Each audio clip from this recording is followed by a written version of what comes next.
Show me a pay stub with $6,000 and I'll quit right now. Yeah. Making a ton of YouTube videos. I've made 1,700. One to two YouTube videos a day for 6 years straight. We'd be on vacation, and I told my wife, we can't go anywhere that does not have Wi-Fi. Oh my God. We can't. So we weren't able to go on places that didn't have Wi-Fi. That's so we'd be on amazing. vacation. We'd be out at dinner in Mexico or whatever, and I'd have to take off. I'd have to leave dinner, go make a market analysis video in my hotel room, come back to dinner. Wow. Madness. Like, I've talked to several businesses like, wow, we don't need TikTok kids dancing. It's like, no. TikTok is an advertising platform. it's the other thing is this YouTube is not a video it's an advertising platform. Yeah, I think so many people are underutilizing the email list, and I'm going to reiterate, you need a full-time email person. It's like keep up or be left behind. Record on that. One more camera and we're ready to go. You know what I really want to do is have like different sets. So this would be like set number 1. You got room for it. I know. And then it changes back. Okay. And then can you just grab me the Red Bull, please? I need this. Now we're. Do you have your Red Bull? We're like Red Bullers. Red Bull. You do the sugar though. So that is indeed on. Yes. And this one's on too. Yes. You're like double, triple check. No sugar for me. No sugar. These have sugar? A lot of sugar. Did you just say you didn't know Red Bulls had sugar? No, I'm saying I guess- do the sugar-free. Oh, you do the sugar-free one. Oh, okay. Yeah, you know, I used to like those Red Bull sugar-free ones before, because I feel like if I had the regular ones, it would be like get my heart going too fast. But then I tried these, and then these were a Once little you better. get off sugar for a while, and then you try and have, like if I were to drink that now, I can tell a lot of sugar, and you actually don't. Your taste buds change. You actually really? don't really like it. It's if I have sugary Red Bull, it's too much. I can tell immediately. Interesting. All right, here we go. Take a swig out of this, you know. Welcome to a new podcast. Ba-da-da-da-da. Today we have the one and only Sean Jantz. Is that how you say your last name? Jantz. Jantz? Oh, I said it right. Heck yeah. There's some Jantzes in Idaho. I'm actually from Kansas, but it's a Mennonite last name actually. Yeah. My grandparents are Mennonite. Mennonite is a religion. Oh, okay. I didn't know what that. I thought it was some kind of like sorority or something like that. I know they have all kinds of like sororities in like college or so forth that people join. So how I met you, and this was like Connect. This is the first time you and I kind of like ran into each other. I never knew of you basically, and then. I know Connect opened up. A local co-working space. Yep. Yes. So during COVID, I was working from home, and then my kids got shut out from school, obviously. So I'm having 2 kids trying to work from home. That wasn't working. Yeah. So our local co-working space here in town Well, signed up to there, and you were in there, and I was in there. And Well, there's this Connect opened up before COVID. right. But So- I went in there because of COVID, obviously, Oh, to get really? away from my kids. Ah, okay. You know what I mean? Yeah, Because yeah. they weren't able to go to school. Ah, okay. Yeah. You know what I found out? That it's really hard to work from home when you have all these distractions. You're not in the zone. It's not just hard. It's impossible. It's impossible. Yeah. Not just hard. And then it's like you got all these distractions, and it's like I was talking to Stan Tobiasen, and he's got like an office, and he's primarily going over there to be more efficient, get more stuff done in the office. in the office itself. Because he was telling me like a story where like he's like I was working from home, but then I was like I just didn't need to technically do that, so then I was just basically working from home makes you not as productive, basically. I've been doing it. I've been working from home for 8 years. Yeah, I know. So pre-COVID, when COVID happened, I was like, my life didn't change one bit. Yeah, you're home, then you are Connect, and back home, basically. It definitely takes a massive discipline when you work from home, for sure. I'm an introvert, though, by nature. If you watched me on any of my social media channels, you probably wouldn't know that, but I'm very introverted. I like being by myself. So I know there's a lot of people who they need they need energy from other people to have at their creative best. Yeah. I don't need that energy, and so You're like, I definitely thrive. you got your own stove burning, like motivation itself. So, so again, the way I remember it is like before Connect, it opened up and it was like, we had like a couple people coming in there. I liked it because it was like entrepreneurs that were in there. Basically, there's that like a web developer. Then there was like a VR programmer. You would just get all kinds of different people in there, basically. And I think COVID killed it because everybody just started just scaling back into their houses, and then essentially Connect got shut down or so forth. That's the way I remember it. Yeah, I mean, I definitely think there's still a lot of opportunity for even if someone else in town wanted to open up a co-working spot here in town. I think it would do really well. Yeah, as long as you do it right and buy a good building and Good manage building. the cost. But I think it's still that type of business would still work here in this town, I believe. I know that I was in Boise and they have this one called Trailhead. Have you ever been to Trailhead? No. You got to go to that one. That's a co-working space in Boise, and it's really nice in there, really open. People get a membership, and they work there. Basically, it's kind of like a coffee shop. They got free coffee, essentially, and some free drinks. Even Connect had that. I like that. I was like, free drinks. I would come in and have like a giant drink and fill it all up. I have seen in Boise, it's called the Boise Tech Mall. What they've done is they've brought in a bunch of businesses to all work instead of, solo service providers, solopreneurs all paying and working together. Rather, it's businesses that have 3 to 5 to 7 employees. So it's a tech mall, meaning anyone can come in there and there's all of these services from all of these businesses. I think that would be something that could work here in this town as well. It's really hard to get people to commit to stuff like that. It's like you need money, and because you need to rent the building, you need this and that. But what do you think of like the entrepreneurs of Twin Falls? Do you think we have enough, or do you think we need more? Like especially in Twin Falls itself. I definitely think there. Obviously, Twin Falls is growing like crazy. There's a massive need. Businesses, there's a lot of opportunity even today for a lot of service providers, businesses to open. I mean, you look around I drive around a lot. There's still so many plots of land.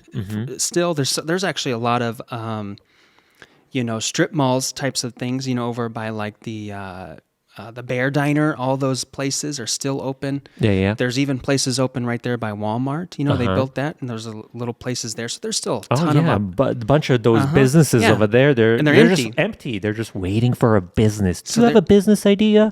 Yeah. Come on down. There's some space over there. I never looked into how much those cost to rent. I haven't either. We need to look and see exactly how much is that exactly. I know there's they put a nails thing in there, like some kind of nail salon. I think a donut place is coming in. Oh, really? Which I've told my wife for a long time. We need a donut place. Yes. And I would put it right there by Walmart, actually. It's exactly what I was going to do. It's where I was going to put it. And because you walk out of Walmart, and then you get like the Krispy Kreme. Krispy Kreme will do a neon sign when they're hot off the line. Yeah. So we would get one of those signs. So when you're coming out of Walmart and be like, "Oh, hey, babe, let's go." There's a neon sign. Hot off the press. You got to get these. So a donut place is coming there. Oh, somebody beat you to the idea. They did. Obviously doing something like that. I'm not sure. I'm super interested in a business that obviously.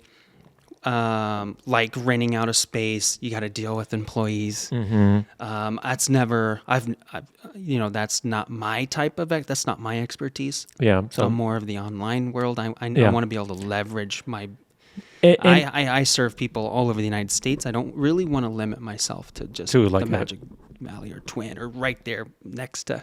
But for Walmart. donuts, that could possibly work. Yeah. I mean, if I had stupid money, sure, I would hire someone and be like, hey, here's $300,000. Get the donut shop up and going. Hire exactly. people. I would do that, but Now, let me roll back some time here so we can kind of figure out who you are and what you do exactly. We kind of Yes. jumped into this conversation and we're like, oh, let's do this. But like, I don't think, like for the people that don't know you, like, who are you and what do you do, I guess, is, like, they're like, finally, he's getting to it, talking about who our guest is today. It's a great question because it is kind of an enigma. What the heck does Sean Jantz do? What right? What do you do?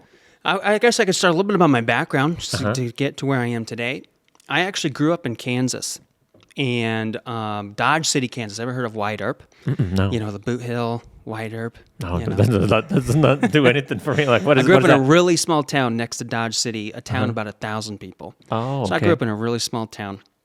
And I kind of was a basketball star, I guess. Played 4 years of college basketball. Oh, okay. But I went to Dodge City Community College in Kansas.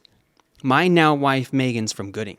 Okay. She How got, did you guys meet? So she got recruited to play volleyball at my school in Kansas. So I'm a year older than her. It's my sophomore year at the Dodge City JUCO. She's came in. She's a freshman. We start dating, and we end up falling in love.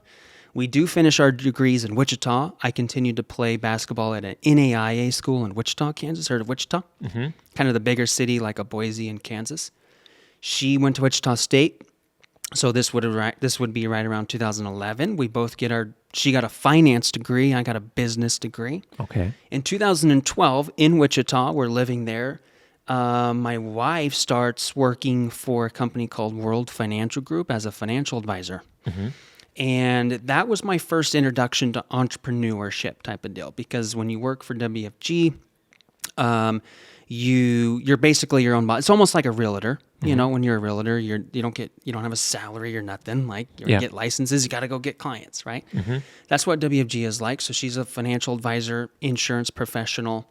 And I, at the time, got my marketing degree. But if you remember 2011, 2012, it was still coming off of the '08 economic crisis, right? And so Yeah. here I am in a big city.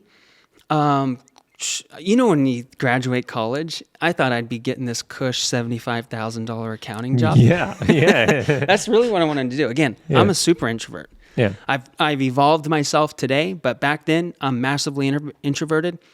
I just want to sit on a computer all day.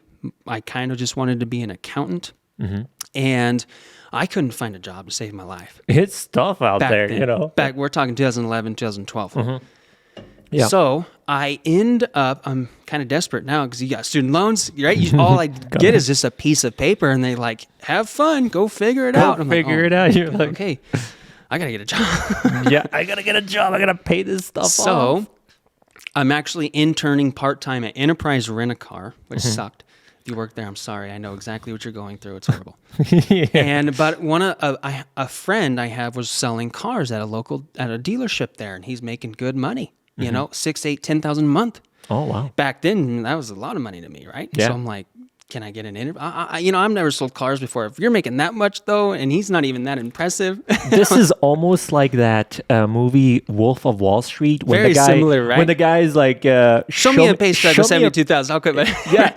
Is that Show what me a pay stub with $6,000, and I'll quit right now. Yeah, that's basically what happened. And he did. He showed me he's like, I made $6,000 last month selling cars. And obviously I'm 22. That's a lot of money to me. Yeah. So I'm like, can I come work there? And Can he's like, I- yeah, I'll get you in. Yes, nice. So legit. It literally he does. sounds like 100% he did. He got me an interview. So I go and sell cars in Wichita at a Suzuki dealership. Oh my gosh, a Suzuki. Suzuki. How I've never owned a Suzuki, but like, was it hard selling those? Like, are so they we were good? a Suzuki dealership, and they actually make really good cars, actually. But of course, we had a bunch of used cars too, so Yeah. I wasn't just selling Suzuki. But it turns out is one of the best things I'd ever done for myself, personal development wise. So the Suzuki dealership I was working at, an amazing management staff. The owner is amazing, super philanthropic. They treated us, I actually got a paid salary plus bonuses. And so it was just an amazing place to work. They had an awesome training program. And so I say this, and I tell this to a lot of people, especially younger people getting into the marketplace. Going and working in a sales job and getting trained on the job is one of the best things you can do, because That taught me how to talk to people. Yeah. It taught me how to build rapport like this. Yeah. I couldn't do this in 2010. Like, I would be too scared sitting here. Yeah. A lot of people are scared to just even talk to people. Yeah. It's like it gives them anxiety. Yeah. So when you're selling cars, I'm talking to 25 new people a day. Wow. I mean, you just learning how to talk and quickly build rapport. So I actually worked there for 9 months while my wife is working with WFG insurance, learning how to sell investments. And we're both making decent money in Wichita. And my wife's plan was always to move back to Idaho. That was the rule. My wife's And like, where she was from, Twin or Gooding. Burley? Gooding. I forgot. so I said, I visited Idaho several times, and my wife was always like, if you're going to marry me, we're moving to Idaho. And so, but when Conditions. yeah. When you live in Kansas, though, or literally anywhere past Colorado, Yeah. if you live anywhere past east of Colorado, no one knows where Idaho is. You could not point Idaho on a map. Idaho, Iowa, it's all the same. I always say it's like it's near California. So when I'm in like Bosnia or something like that, they're like, "Where's Idaho?" I'm like, "It's near California." That's all I tell them. So and then they're like, I- "Oh, I know where California's so- at."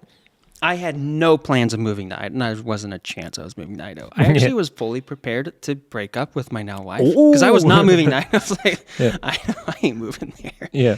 So I come to visit. The very first time I visit, I'm like, ooh, okay. I like this. Yeah. I could live here for sure. Yeah. It's definitely not a culture shock in terms of people. Kansas, Idaho, very similar types of people. But I definitely just liked the vibe. Did you guys move to Gooding or did you guys move to Twin Falls? So I'll kind of get there. We initially moved to Gooding.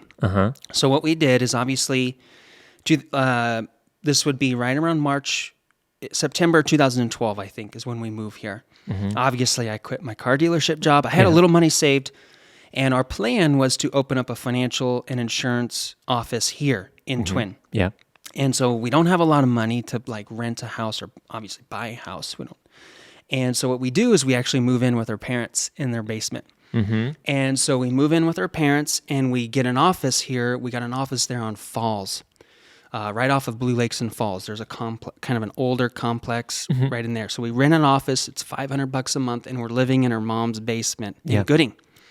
And so I always tell people as entrepreneurs, like, you got to do what you got to do. We suck.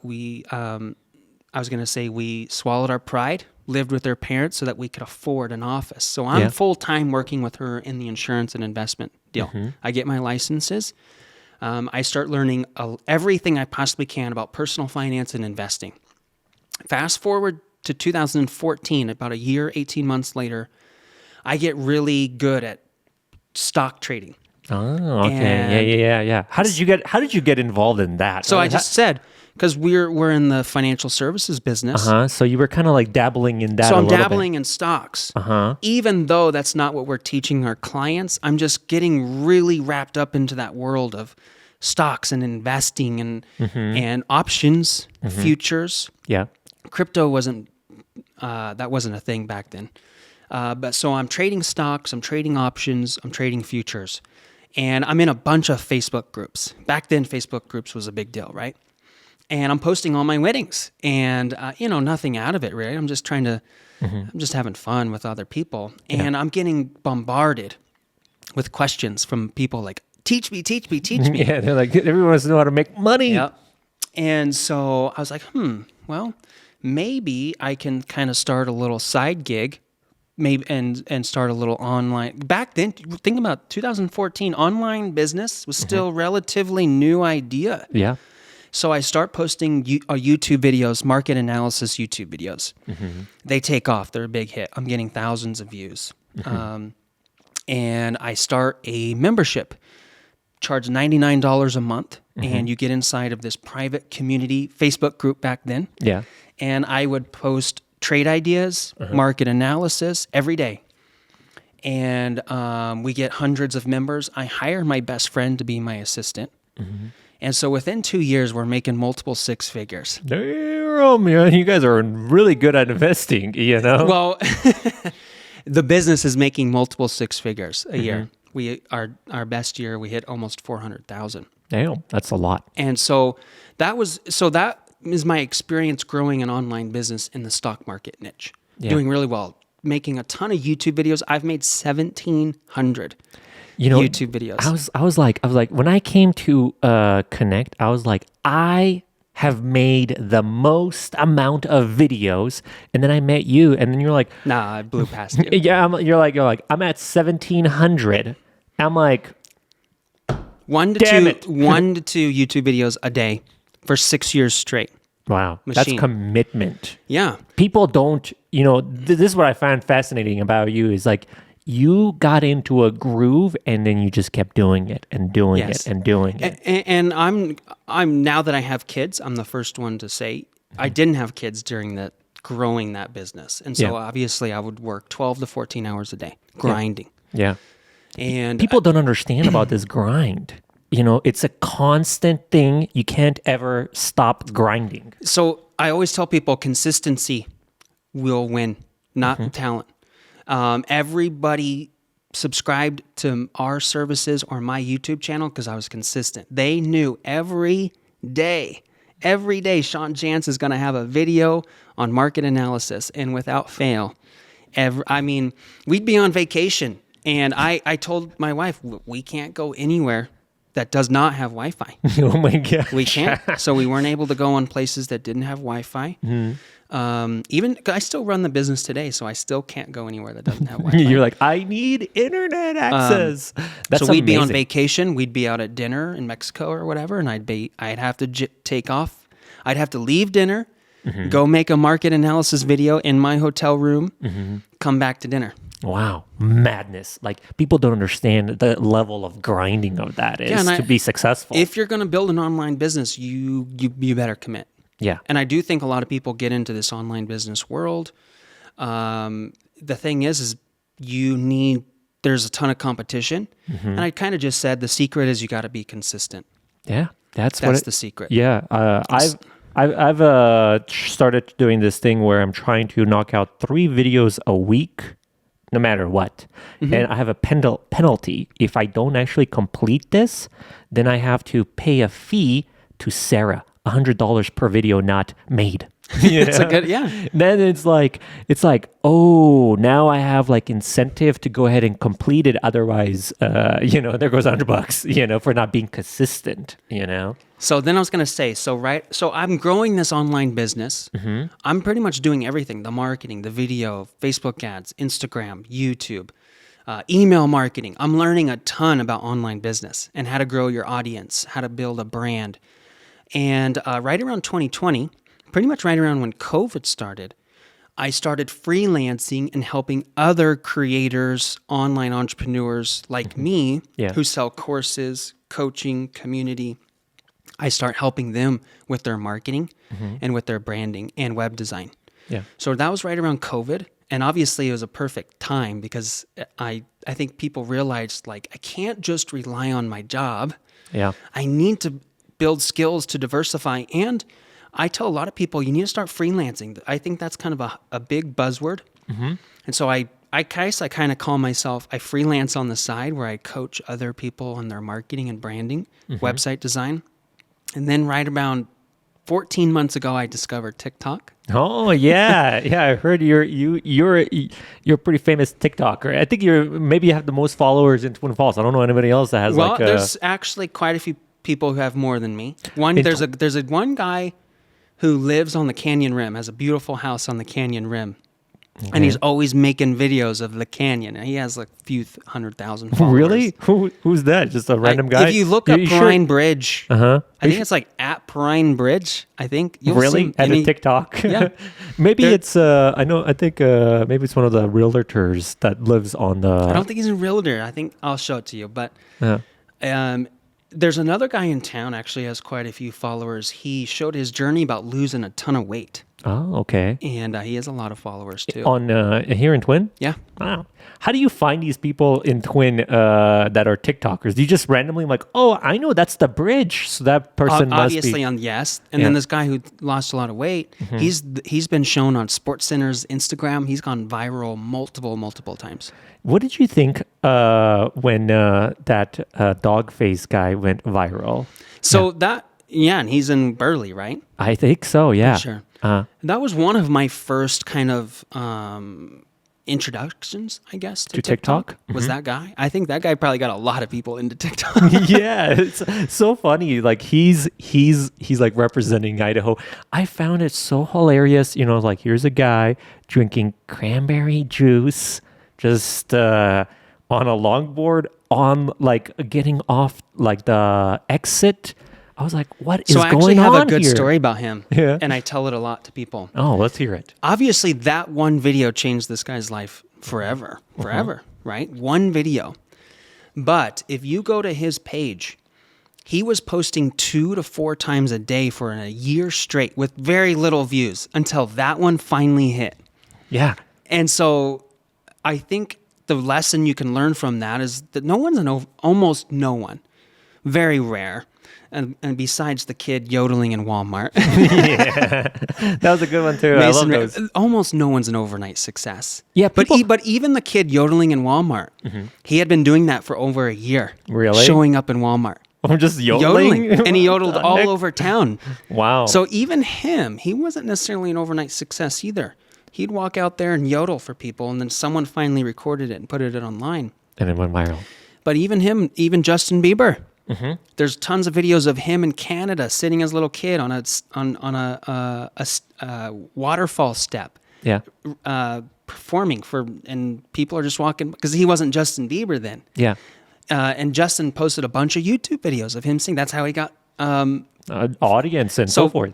This idea of overnight success actually doesn't exist. You need a grind. Then eventually, with quantity, quality will come. Yeah. You know, I've talked to people where they think that he did that one video and it just blew up. And I'm like, I'm on your side. I'm like, that's not correct. No, he was grinding for an entire year. Yeah. 4 posts a day. Yeah. And well, here's the question. Here's a good question. What kind of person do you have to be grinding that much? Do you think our population here or anybody in Idaho, do you think it's like what would trigger somebody to be posting that often? You know what I mean? Is that I don't know how to even describe that question. It's like It is a tough question. it's like, do people even realize that that's what they need to do? And so obviously I mean, TikTok was self-serving. I won't lie on that. I'm not making videos just to get laughs and likes. I'm looking to grow a business and make money from Monetize it. I'm looking to monetize. Yeah.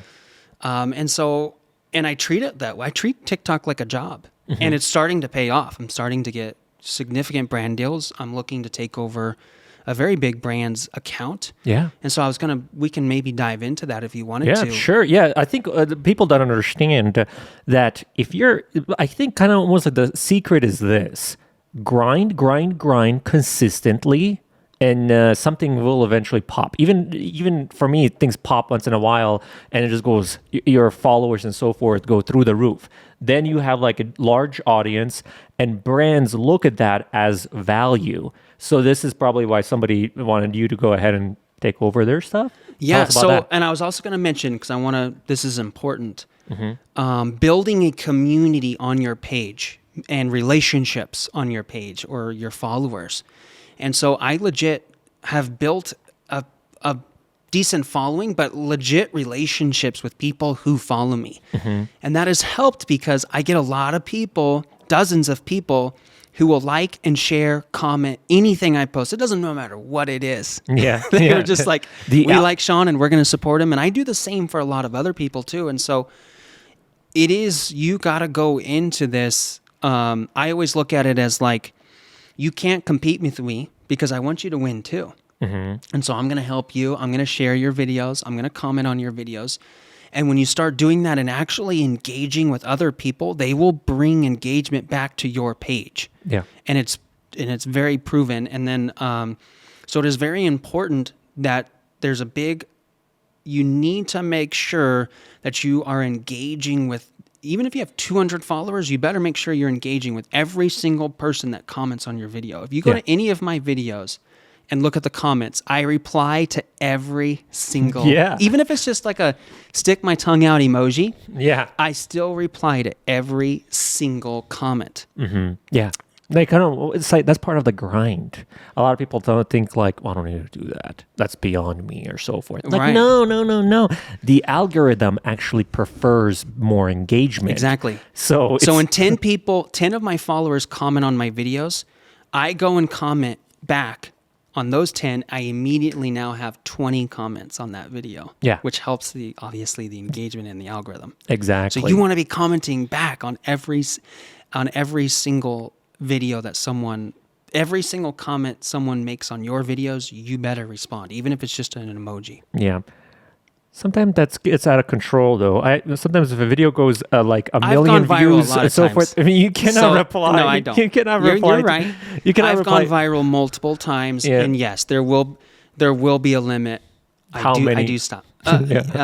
Thousands. Yeah. Thousands of comments. When you get thousands of comments, it's like a full day to reply on all this. But So again, yeah, I won't lie on that. But Yeah. almost in any other video, yeah, if it's- exactly. I reply to every comment. Yeah, it's so funny how things go viral. You know, it's like you don't know what's gonna go viral. Very true. It's like the most random things ever. You're like, I'm just shooting this video because the thing is funny, blah blah blah, and you're like thinking of nothing of it. My best videos have been the ones that were just off the cuff, Yeah. not scripted. Just something I think of funny. I record it really quickly, post it, and I don't think much of it. I look at my phone 30 minutes later, and it's popping. Yeah. Millions. Millions of users, something like that. 'Cause that's crazy thing about TikTok is the algorithm will work actually really fast. Yeah. And it's so like, it'll go fast. The algorithm will work. So if you're going to get a viral video, it'll typically happen in the first 24 hours and it'll go gangbusters. oh yeah.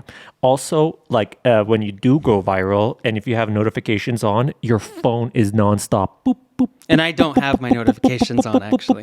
I remember I didn't turn off my notifications on like an Instagram, and an Instagram reel went viral, and it for like hours. I didn't know how to turn off the stupid notification. It just kept, boop, boop, boop, boop, boop, boop, boop, boop, you know, it's like very hard to do anything with your phone, you know? It's like, geez, how do Imagine I... what celebrities are like, right? Yeah, imagine celebrities if they have their stuff. It's like constant. They can't.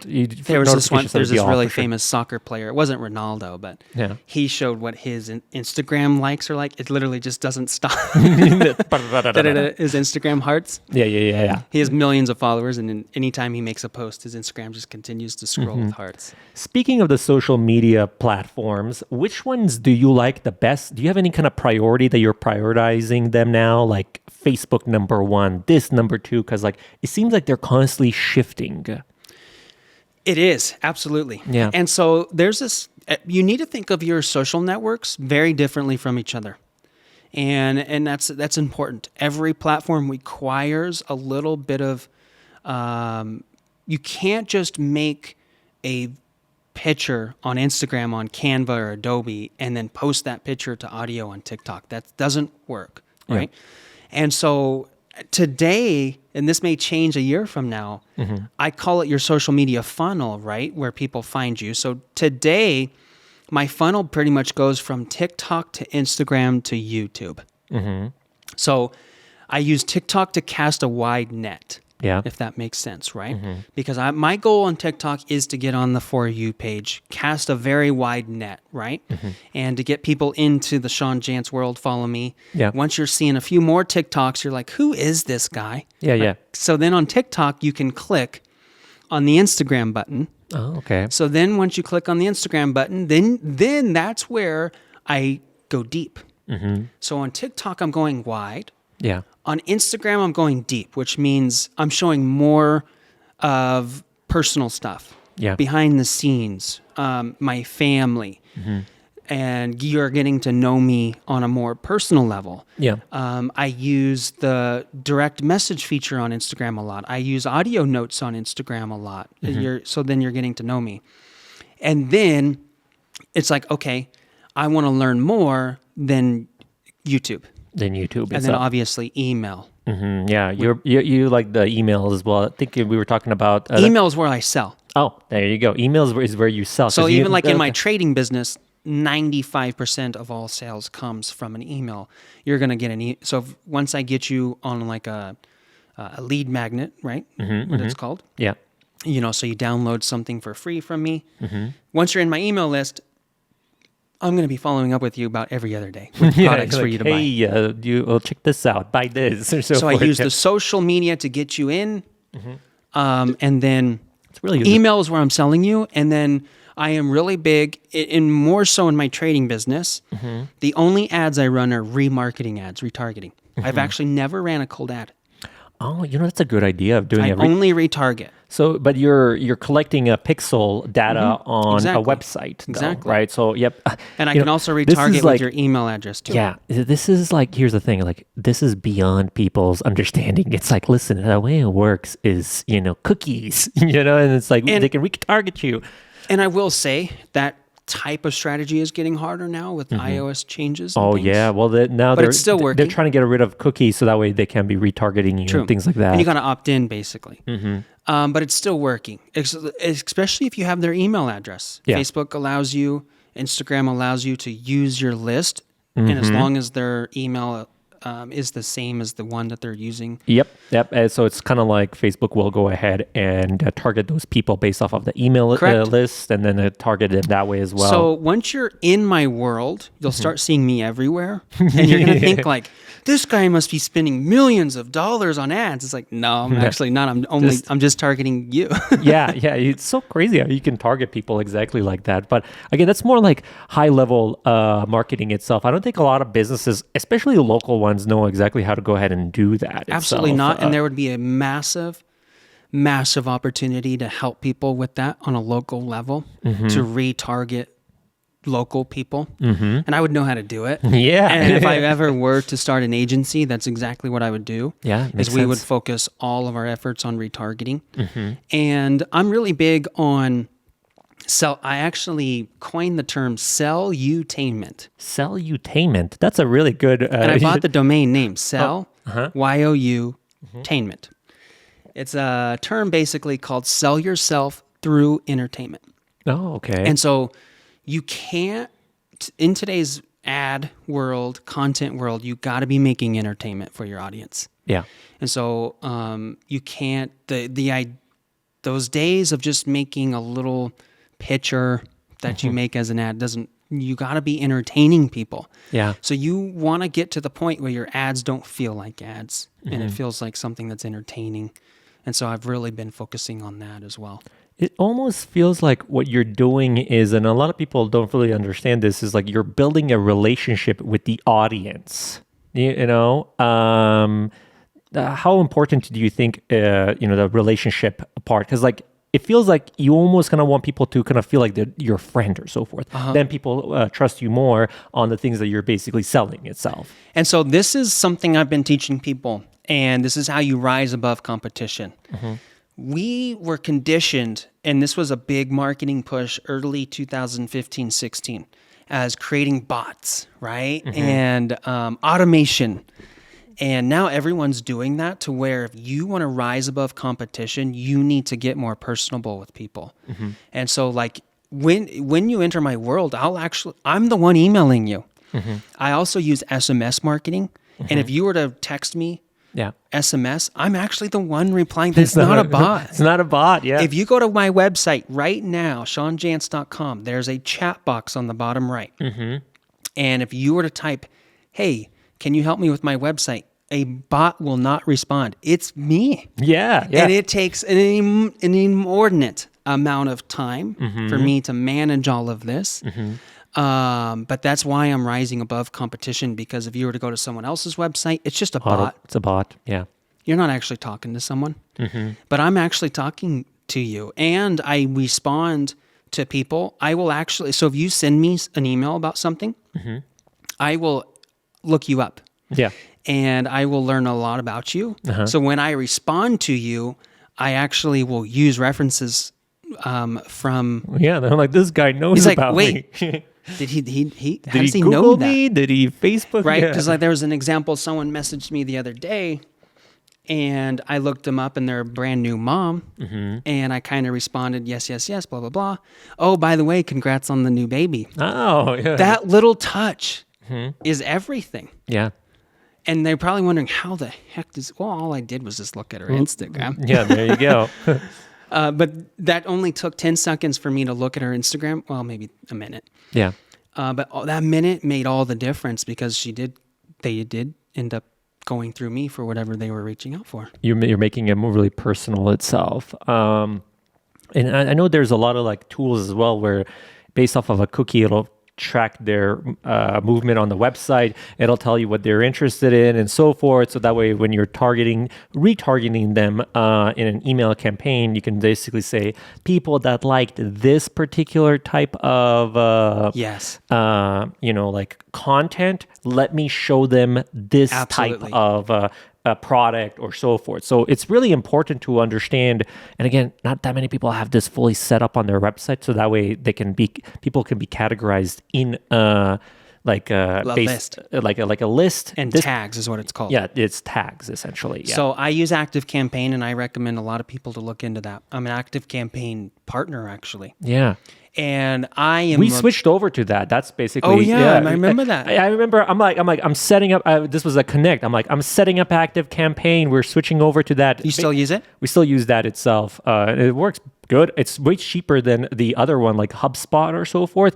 Thousands and thousands of dollars, but it's really good platform as well. You know, if you got the money to burn, then you go HubSpot, but you can also do the same thing in Activecampaign as well. And I remember you were like, "Oh yeah, I know how to use." I think I was even asking you some questions. I'm like, "How do you do this, Sean?" And then you were right there at Connect, and you're like, "This is how you just go like that, and this, and this, and there you go." I was like, "Thanks."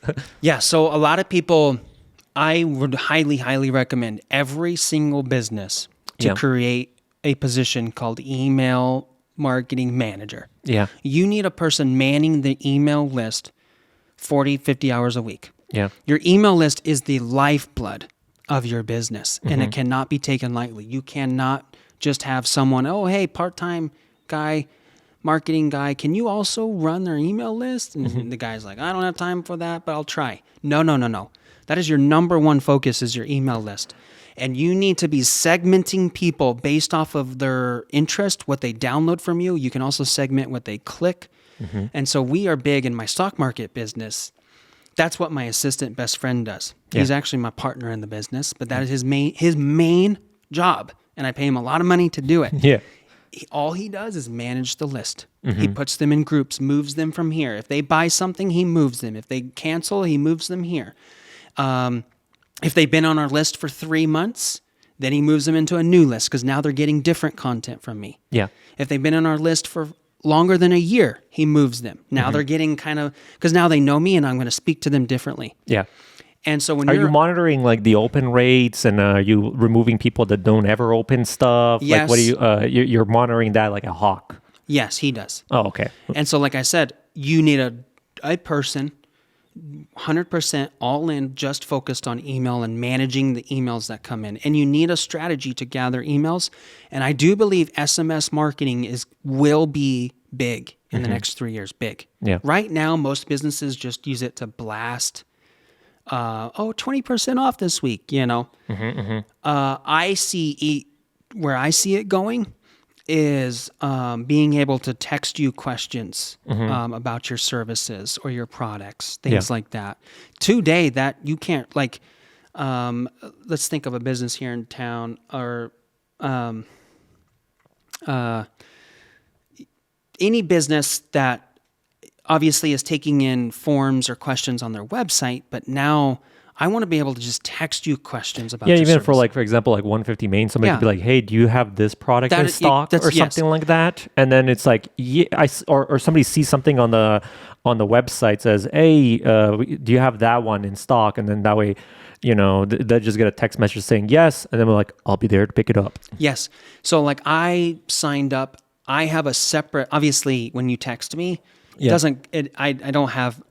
signed up to a second business number. Yeah. So every single service provider business should have someone manning text message questions or something like that. Yeah. I do believe that is the number one way to reach people. And I find it very interesting that like you believe in this, email marketing, because you've seen it as, you know, like that's where you get most of your sales is through the email marketing itself. So it's like, buy this course and there you go. Yes. And then even if the platform starts depreciating or so forth, like for example, like let's say a platform is dying or so forth, but you still have people's email addresses that you've collected, then that stays with Fantastic you. You point, know what I mean? Because with Facebook changing all their stuff, right? I'm not very rarely on Facebook anymore. Yeah. When in 2016, it was the lifeblood of my business. Yeah. Facebook was everything. Facebook group, we used a messenger. Everything was on Facebook. And now there's some changes there. Yeah, and it's noisy. People are ditching Facebook. And so, but I still have your email, so I can still communicate with you about any new stuff I'm doing. I also opened up my own white labeled community for my stock traders. So I don't use Facebook anymore. It's my own community that I own, branded to my business, my colors.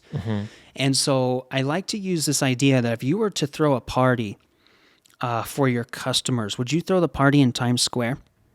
Yeah, well, probably not. yeah, like That's everyone's going to be distracted.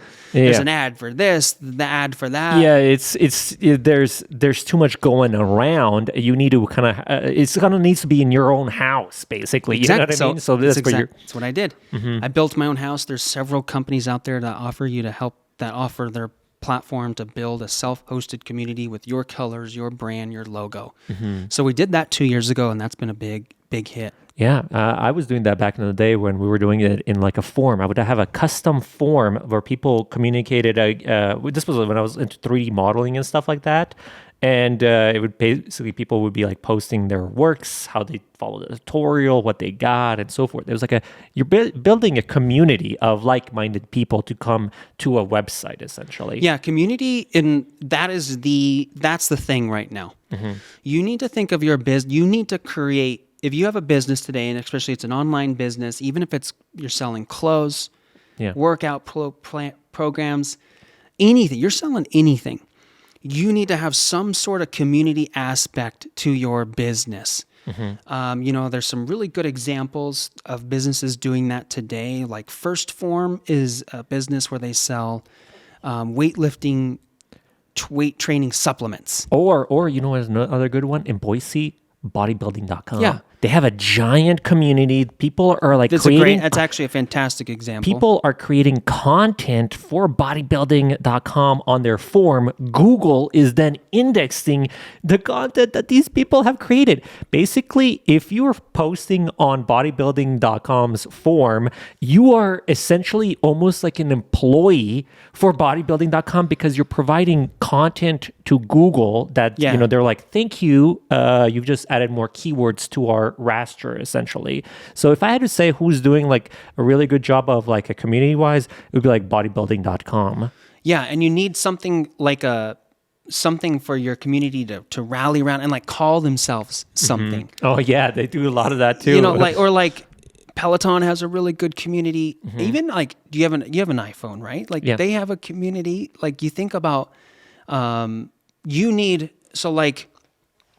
you're in my world, I kind of attract, like, I'm a creator. Yeah. Right. And, my trading business is called Tradevestor. So I'm a trader / investor. Oh, okay. Tradevestor. And That's so a good name. So people can say, hey, I'm a tradevestor. I trade, I invest. There you go. You're giving them a new word. But I'm giving you something to identify as. And so look, if you can do that in your business, if you can give your community to identify as like, hey, I'm now, when you buy a Peloton, you're kind of embedded into this community now. And that's why you get embedded into Apple. And that's why it's more than just a product. It's actually a community. Yeah. Yeah. You're Blue joining. bubbles, right? Yeah. Yeah, well, it's all about the community and building relationship with people itself. And there's bringing your customers together. It's the single greatest thing you can do for your marketing. What about, do you do any like Google ads, Facebook ads, Instagram ads? Are you like doing any kind of promotions to that to try to help your business out? In the trading business, it's mostly Facebook, Instagram. And I think this is important to understand your audience. So a lot of my audience in the trading business, they're actually still on Instagram. My audience in the trading business, I say Facebook. Yeah. It is a kind of currently my audience are kind of older gentlemen, Yeah. retired. They have got money. They got money to invest, and they want stock tips. Yeah. They're lurking around Facebook and they're very rarely on Instagram, but I do still run Facebook ads. Yeah. And so my point on that, if someone came to me and said, "Where should I run ads?" It's like, hold up, where's your customers? Yeah. Where are they? It's kind of like if you were to put, let's say, a donut shop in Twin Falls. Would you put it 5 miles out of town? Yeah. You put it right next to Walmart. Yeah, you want the Walmart. That's where people are. It's the traffic. Yeah, yeah. That makes a lot of sense. Like, So that's it's like- where my customers are. I'm gonna go ahead and get them after they're done shopping. So And so, like in the training position. business, I don't run TikTok ads. My customers aren't on TikTok. They're not there. yeah, So I'm not going to run TikTok ads. But my my freelancing business, they're on TikTok. So I'm really focused. I have never done TikTok ads, but I likely will start, and YouTube ads as well. yeah. I feel like I feel like you definitely need to run ads because a lot of these platforms are throttling people too. Because they're like because their goal is to make money, and the way they make money is by getting people to buy ads itself. So there's two things that can either happen. You either create great content or you run ads itself. So I like the idea, create the content and get it's like, even when a video goes viral, that's like thousands of dollars worth of like money if you would have spent on ads. Yeah. And I think as a business person, you need to, if I were to ask you, what is Facebook? What would you say it is? Well, How do you so let's say someone from planet Mars came here and said, you're describing Facebook to them. What is it? Geez, it's like, well, it's evolving all the time. No, just quickly, what is Facebook? It's a place where people like share photos and videos. Okay, perfect. But as a business-minded person, that's not what Facebook is. Facebook is an elaborate advertising platform. Yeah. Right? Yeah, so you gotta see from that angle. Exactly. It's a different angle. People are seeing TikTok as a place where high school kids dance. That is not what TikTok is. TikTok is an advertising platform for you to attract people in a younger demographic. Yeah. So you need to switch your focus on these social media accounts where some businesses, I've talked to several businesses like, wow, we don't need TikTok kids dancing.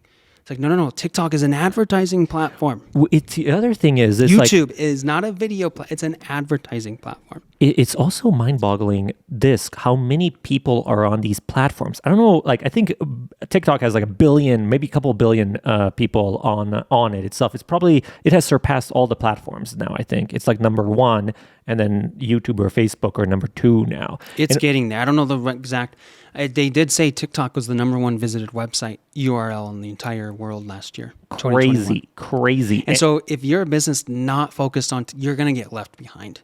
Yeah. You will get left behind if you aren't focused on it. It seems like you have to follow the trends. And here's another thing you have to kind of think about, like these other platforms. It's like, why wouldn't you want to be in front of other people's eyes? That's really the main question. It's like, why would you not want to be in front of people's eyes? Even if it's whoever it's on there and you don't really know what's going to go viral, so just keep posting whatever you're doing. And this is another thing that I think a lot of businesses are overlooking, especially people like me. I don't just randomly buy stuff online. Yeah. I will actually dig deep into your brand to make sure I want to buy something from you. Yeah. I will look at all of your channels. I will look at everything you've posted. Yeah. I will look at all of your Instagrams, your TikToks, your Twitters, and I want a brand that I'm going to buy from to be a brand that I resonate with. Almost kind of like you're setting a standard. Like this has 100%. To be like this. You can't just be like random Joe Schmo, and this. A lot of people like me, I guess you could say, they're brand conscious, meaning I don't want to just spend my money anywhere. I want to use it on a brand that I really like, and I really like their messages. So I think an example, there's a company called The Normal Brand, which is a clothing brand. Yeah. I love everything they post, and they're really big into like outdoor clothing and casual look, but also golf. I'm a big golfer, so they post golf polos and mountains. Yeah. So that's kind of their aesthetic. They're on Instagram, they're on TikTok, they're on Twitter, they're on YouTube. They make really cool videos where they travel, they're in Missouri, St. Louis. Yeah. And they make videos where they go around St. Louis and try sandwiches and, Yeah. and it's kind of entertaining to watch. Yeah. And I'm like, I like this brand. And I keep buying clothes from them because I like the brand. Yeah. And I want to support them. It's almost kind of like you're watching their lifestyle and their clothes, and what it attracts you to it is kind of like 50-50. I like the clothes that they're wearing, and I like what they're doing. I will buy. Yes, It's and like- we are in this day and age where CEOs, founders, you got to start showing your face. Oh, you yeah. got to get your personal account as a CEO or founder is more important than actually your business. I'm sure you're familiar with Russell Brunson ClickFunnels, right? Yeah.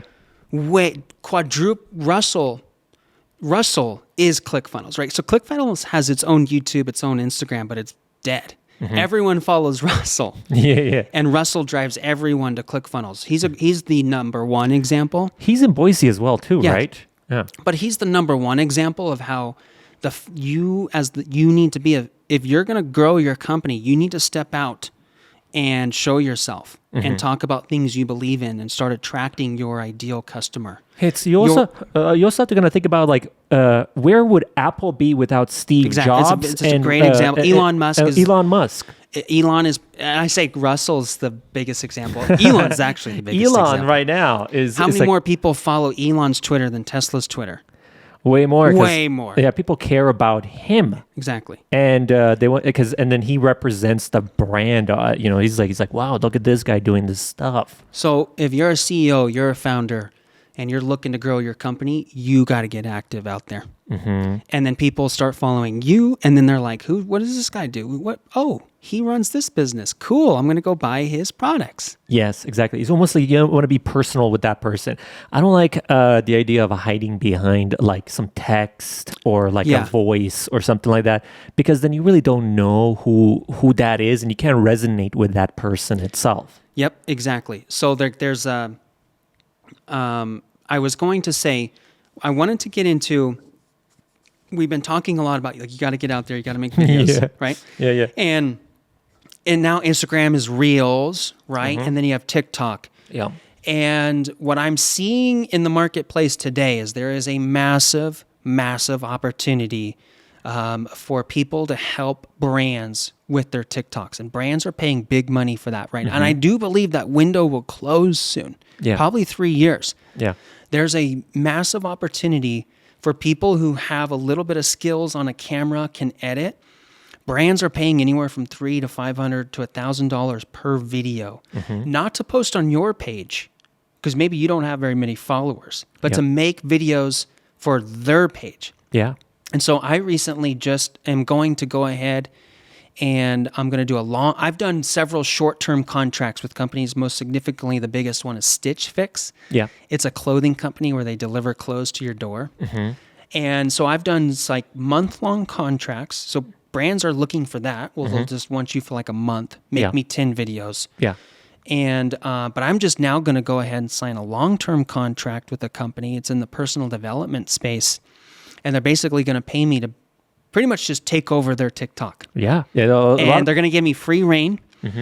Obviously, I'm going to post about their products, but also they want somebody that can stay up with the TikTok trends. That's very Which is important. It's so important to stay with the trends. The sounds. Yeah, the sounds, and you got to keep up with this You stuff. do, It's because like, it changes constantly. Or there's new sounds all the time. yeah, if you want to be like successful in these social media platforms, a good way of doing it is follow the trends. So whatever is popular, you're basically jumping on the trend and following it as soon as it's happening. Yes. But also trying to figure out a way of how to integrate your product. Original.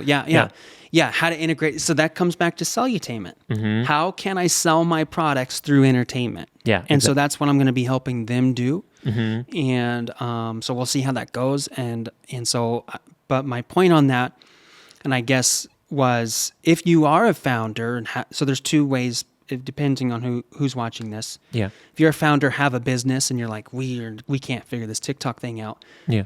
Search out people. Yeah, you that- can reach out to people that Yes. are good at this and be like, hey, would you want to help us? Yeah, well, we have so my coworker Sarah, she's managing multiple people's stuff, Perfect. and that's basically what it's like a great business model itself. And sometimes she gets overwhelmed. It's like I have too many people wanting me to go ahead and do this because she's so good at it. Yeah. you know. And I will say that it's one of the best jobs in the world. Mm-hmm. You get to work from anywhere, Yeah. make cool videos. Yeah. It is fun. And so I guess what I was saying there is if you're a founder, business owner, and reach out to people. And then, or if you know how to make videos and you're really good and want to do that, reach out to businesses. Do not be afraid. Businesses would be glad Yeah. to see your email come through. I'm telling you, every single business I've reached out to are like, hell yeah, we've been looking for someone to help us. Yeah. Yeah. Brands are loving it right now. So do not be afraid. I would say I got my start on TikTok with brands working. I made videos for free, basically free product. Yeah. Just so I could start building my portfolio. Mm-hmm. And then now that I've got my portfolio, I charge anywhere from $300 to $700 per video for a brand. Yeah, that's a great way of making some extra money on the side. It's like, heck yeah, all right, I'll Dude, do it. it's unreal. And I just mentioned this. I do think this window will close. Mm-hmm, mm-hmm. And so if So you got to jump on. you got to jump, because like Instagram, you know how many people, actually we can even go to YouTube too. You know how many people made millions of dollars from YouTube in the beginning? You look at MKBHD or like the people, Casey Neistat, Yeah. the people who got there first Yeah. made millions of dollars. Yeah. Then there came Instagram. Mm-hmm. People who got there first, who understood how Instagram worked, made millions. Dan Brazilian, I don't know if you know that name. Yeah, I know him. Yeah. What a weirdo, but he made millions of dollars. Yeah. Now we're moved on to TikTok. Mm-hmm. That window is here. Welcome to TikTok. Here we are. The window is there. Yeah, jump on. Go jump on. Like, what do you do? And do not be afraid of what people think. Mm-hmm. Yeah. Like, I think that's what a lot of people's hang up. You got to just, and I go back to, from quantity comes quality. I go back to no one's a one-hit wonder, and I go back to the Burley guy. Mm-hmm. Everyone thinks he was making 4 videos a day for a year before the ocean spray video finally hit. Yeah. You just got to Boom. start creating and learning and messing up. Your videos are going to get 4 views. Some are going to get 1,000. Some are going to get 7. But the more you create, the better you get. And you make videos, exactly. Yeah, for me, I wouldn't even care if anybody's even watching, to be honest, because like it's like I do it just so I can go out there and have some fun or so forth. You know what I mean? Because it's like I'm putting myself into these situations where I could be at home or I could be doing this crazy video on top of a mountain, and at least I was out there, having an adventure. And I don't really care if anybody watches it or not, to be honest with you. Obviously I would like to go ahead and get like millions of dollars for it, so I would say it's sustainable and kind of like, it makes sense no matter what I'm doing. But I feel like it's almost kind of like you got to get in, make a bunch of money, and then even if it slows down, you still made a bunch of money or something. Yeah. So I also want to talk about another strategy that I think is a lot of people should be doing. Yeah. And it's actually what we're doing right now. It is the strategy of you focus first on long form content. Yeah. And then you take that long form content and cut it into 1-minute clips that you Yeah. can now repurpose on Instagram and TikTok. Yeah. And so a lot of people are like, how do I come up with ideas for 1-minute videos on TikTok? It's like, first, so you got audio, video, and written blogs. It would be funny. I'll give you these files, and then you blow them up, and we'll be famous. Because I'm actually going to. You're going to see this strategy in play right now. I'm going to use this clip.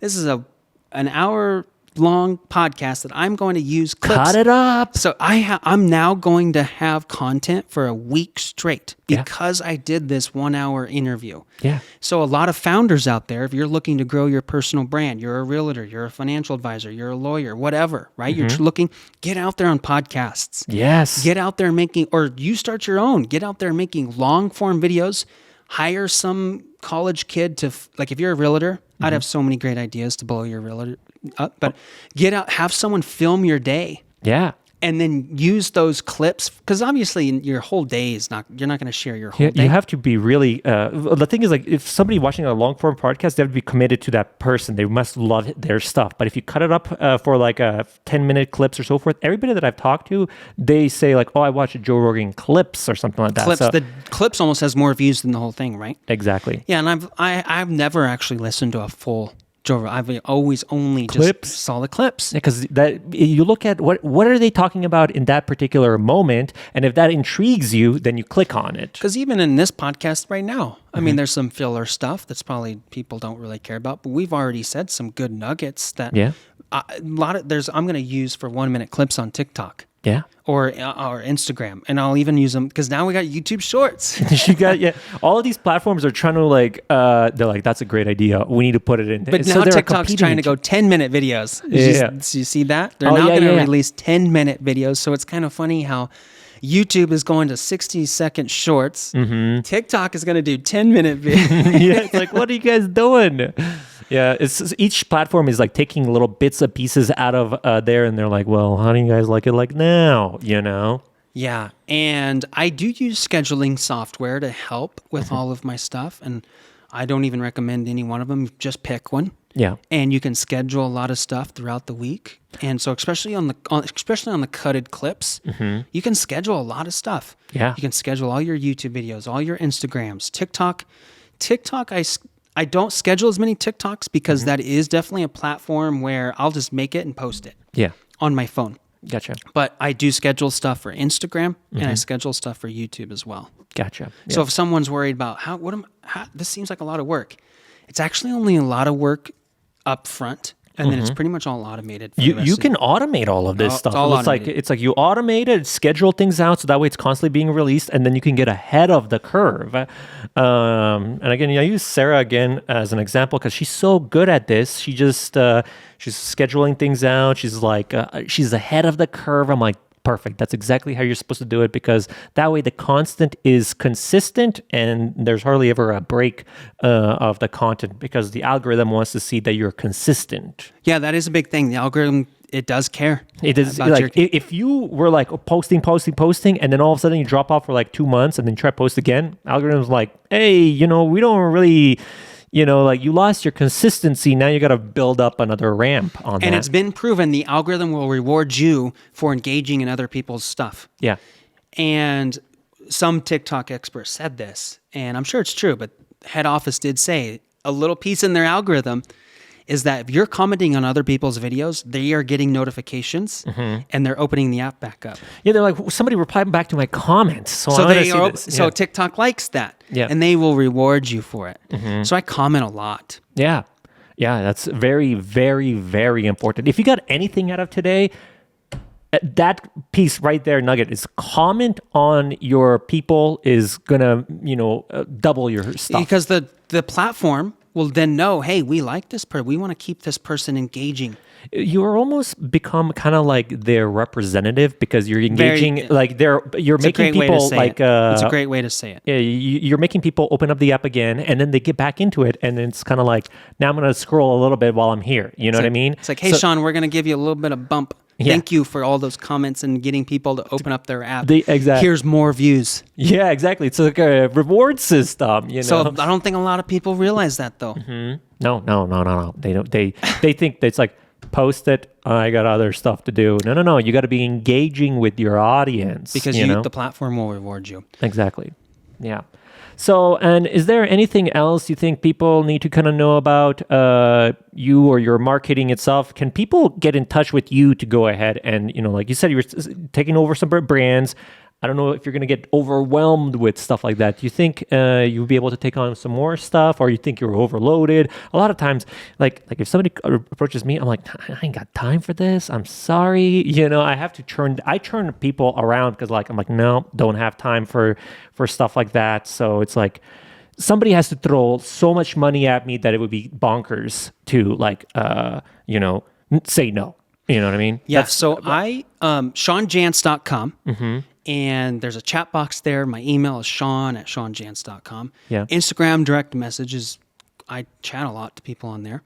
But I am very Are you picky with the people that you yes, represent? but it's a good thing. Meaning, I know my lane and I know my zone of genius. That's a term I use a lot for people. Yeah. I know my zone of genius. And so my zone of genius is helping people online who are looking to sell products specifically online, like courses or coaching. Yeah. Like if you're a fitness coach who does Zoom sessions, Yeah. I'm your guy. Yeah. But if let's say you're a realtor, I actually not sure I'm the guy for you.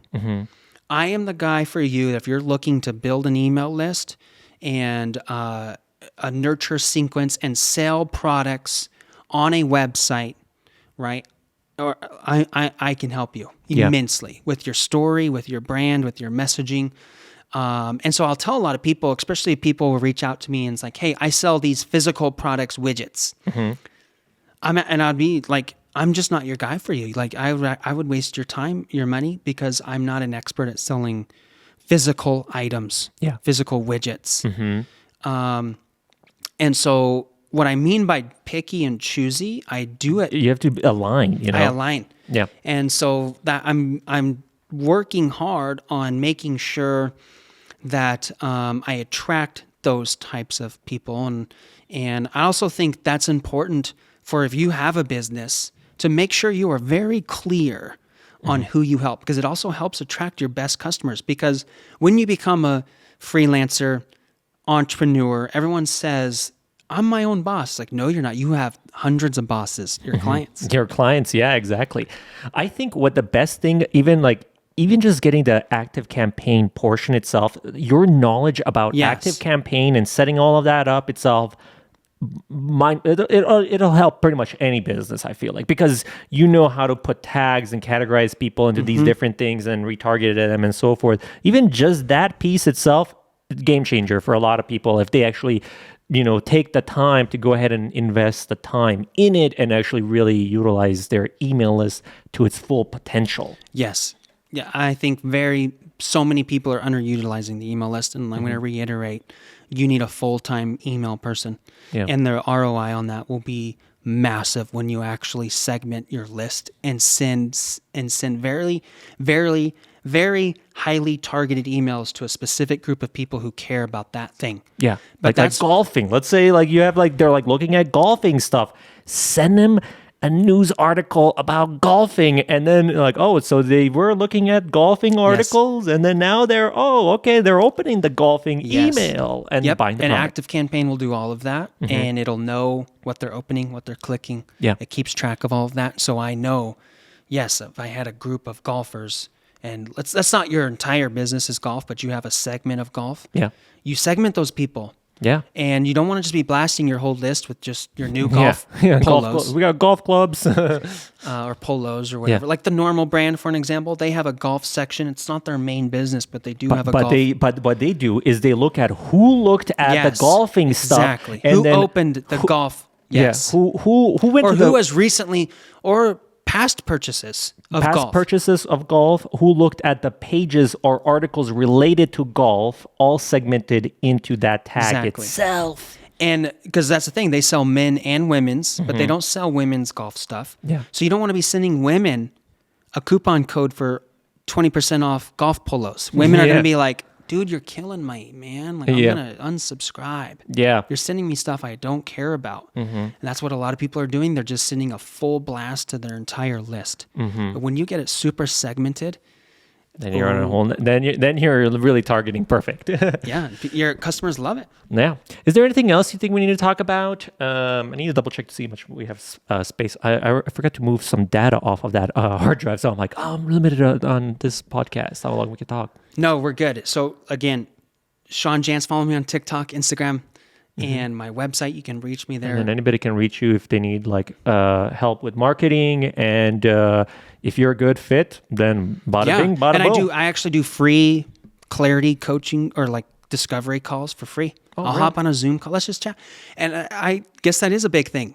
I don't know how long I'll do it for, but I do have a little window in my calendar where once they schedule, I'll email you to kind of make sure it'll be worth my time and yours. Yeah.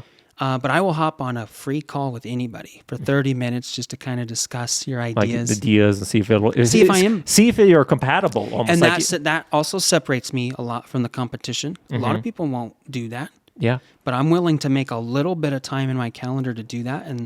And I think that's huge for if you're a service provider or even a realtor, you should be offering, let's hop on a Zoom call real quick. You know? Yeah. Yeah. So I do a Makes lot of sense. Zooms. Good stuff here. I feel like every business needs like a marketing person like you, or at least the brain set, like knowing what huge asset. And I guess the other thing, someone who's keeping up with marketing trends because it changes year to year. Yeah, you don't want to like have somebody that's a marketing that's like, yeah, I graduated in 1999, and then they're still doing the 1999 marketing. It's like, no, we're not doing that stuff Because anymore. TikTok's today, I don't know what the next platform will be. Something will But pop up. when it comes out, I'm going to learn it. Yeah.